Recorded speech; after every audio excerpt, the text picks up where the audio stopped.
Dedim sultan mı sen? O dedi yak yak. Gözleri yalpınlı, kolları fındık. Dedim çolpan mı sen? O dedi yak yak. Dedim ismin nime? Dedi Ayhan'dı.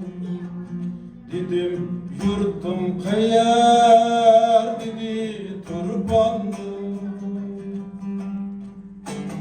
Dedim başımdaki, dedi hicrandı. Dedim hayran mı sen?